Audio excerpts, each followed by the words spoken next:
Assalamualaikum warahmatullahi wabarakatuh.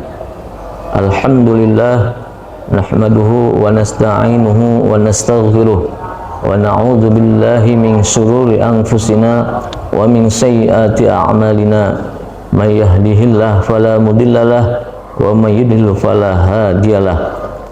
Asyhadu an la ilaha illallah wahdahu la syarikalah wa asyhadu anna Muhammadan abduhu wa rasuluh.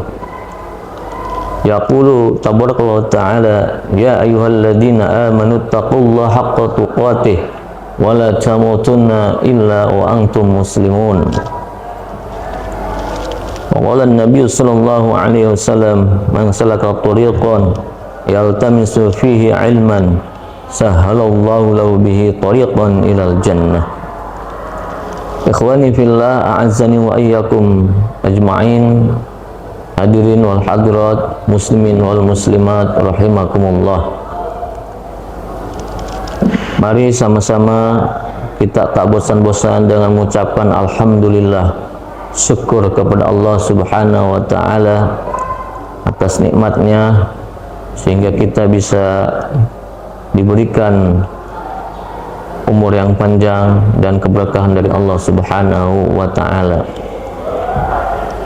Tak lupa pula dan tak bosan selalu kita berikan salawat kepada makhluk yang paling mulia, pemimpin umat, makhluk jadikan suri teladan umat, yaitu Nabi besar Muhammad sallallahu alaihi wasallam.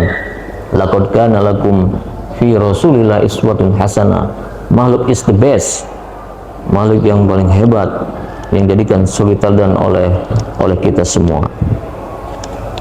Kaum muslimin wal muslimat rahimakumullah.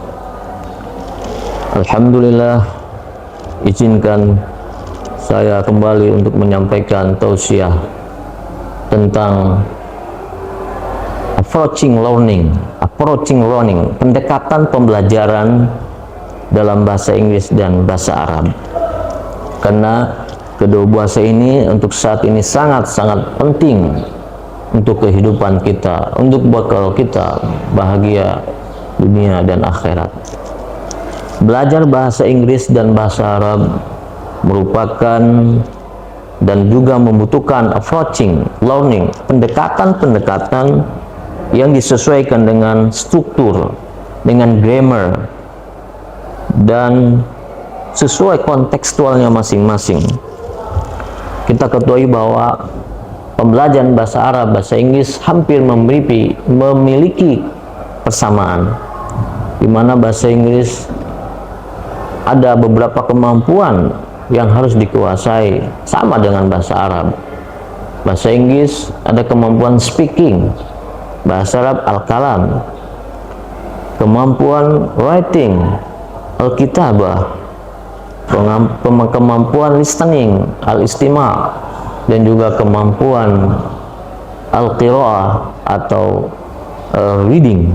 Minimal 4 kompetensi ini yang wajib dikuasai dalam belajar bahasa. Jika kita telusuri, dalam bahasa Inggris juga ada namanya macro skill dan micro skill. Macro skill itu seperti speaking, reading, listening, writing. Dalam bahasa Arabnya al-kalam, al-qira'ah, al-kitabah, al-istima'. Dalam bahasa Inggris ada yang namanya seperti micro skill. Micro itu skill itu seperti apa? Seperti dictation, grammar, vocabulary, pronunciation. Dalam bahasa Arab juga ada seperti nahu, sorof, balago, bayan, dan sebagainya. Jadi kedua bahasa ini secara struktur, secara grammar, dan karakteristik hampir mirip, memiliki kesamaan. Cuman tentu ada perbedaan yang sedikit. Maka di sini saya akan menyampaikan beberapa approaching, beberapa pendekatan pembelajaran dalam mempelajari bahasa Inggris dan bahasa Arab. Yang pertama adalah pendekatan komunikatif. Komunikatif. Bahasa Inggris maupun bahasa Arab tentu pendekatannya harus komunikatif. Mungkin dengan mendengarkan audio visual, dengan beragam dialek, aksen dialek, ya. Juga bahasa Arab pun memiliki hampir mirip bersamaan. Maka belajar bahasa Arab biasanya pelajari dulu bahasa fushahanya, fushah itu bahasa formal atau modern, ya. Dan kemudian itu untuk membantu dasar-dasar bahasa, pelafalan, lalu belajar amiyah, bahasa pasaran.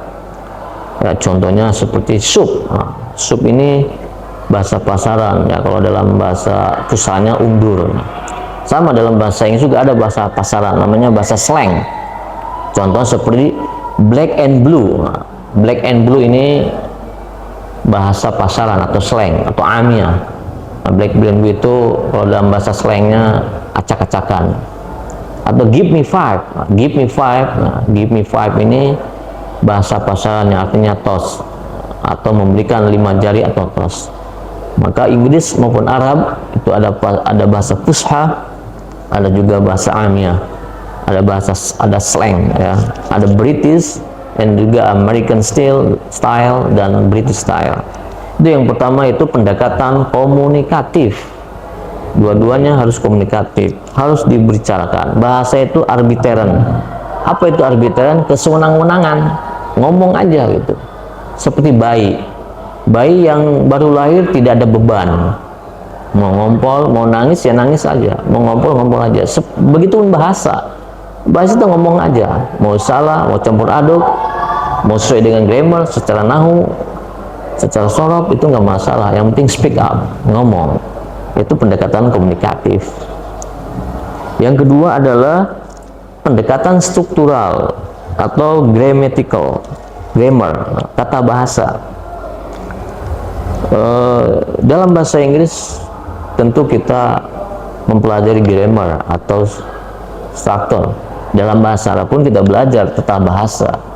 Ada nahu, ada sorof, ada jurumiyah, ada amil, dan juga ada balaghah dan sebagainya. Ada tata bahasanya.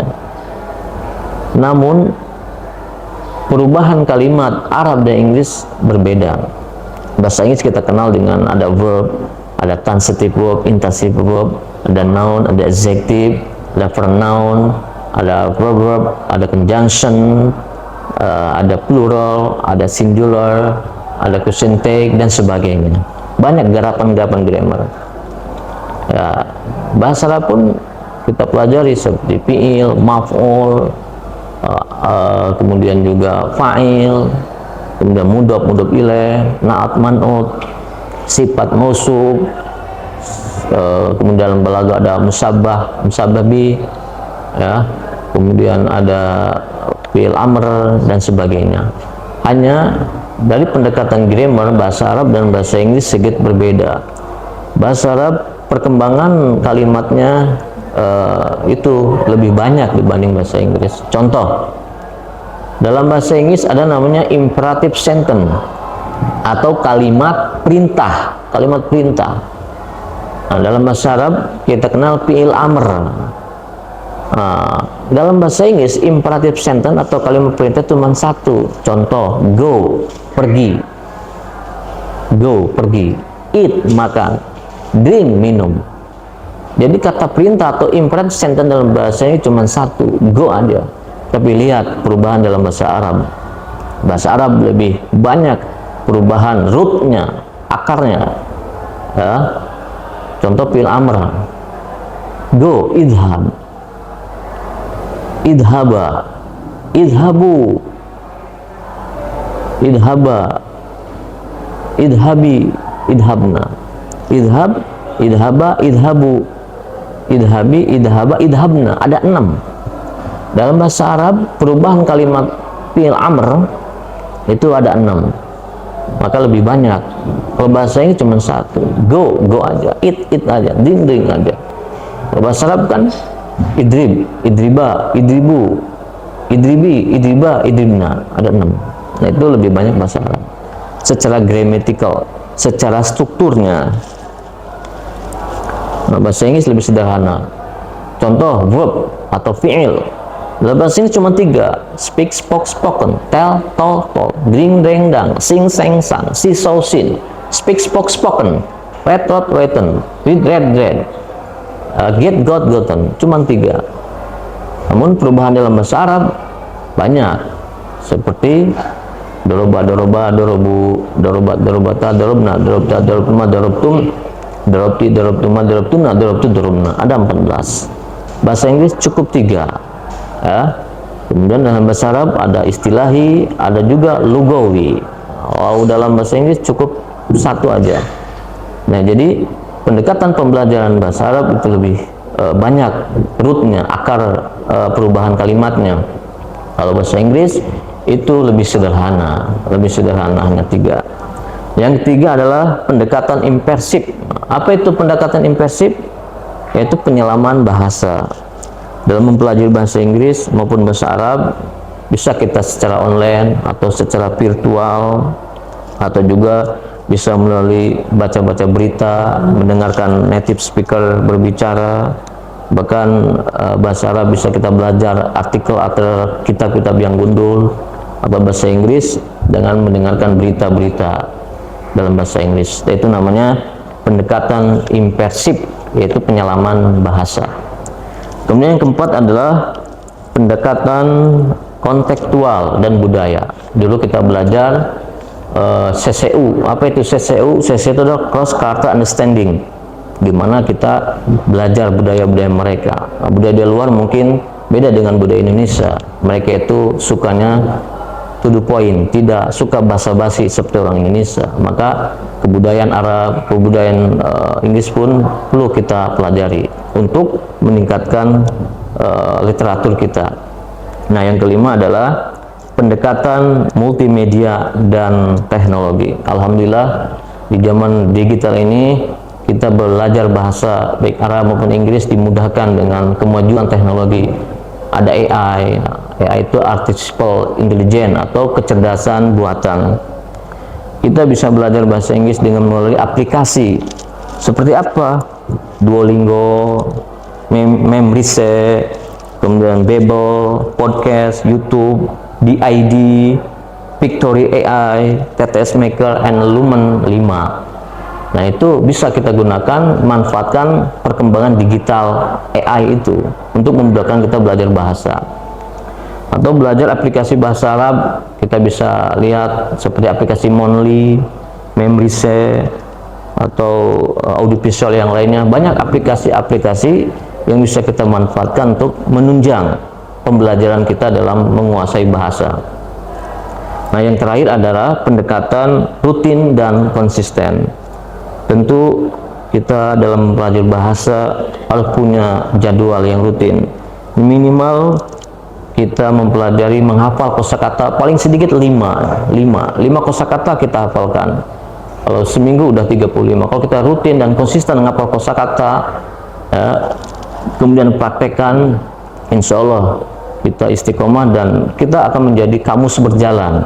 Maka perlunya konsisten dan rutinitas dalam bahasa. Minimal kita ngapal kosakata, kemudian praktekkan, dan juga kita konsisten dalam membaca artikel-artikel, kemudian buat komunitas bahasa, baca kitab, dan juga dengerin ceramah-ceramah yang berbahasa Arab maupun bahasa Inggris. Nah, itulah jamaah pemirsa hadirin wal hadir rahimakumullah, 6 pendekatan dalam mempelajari bahasa Arab maupun bahasa Inggris. Demikian yang bisa saya sampaikan, kurang lebihnya mohon maaf. Ihdinas siratal mustaqim, subhanaka Allahumma wa bihamdika, asyhadu an la ilaha illa anta, astaghfiruka wa atubu ilaik. Assalamualaikum warahmatullahi wabarakatuh.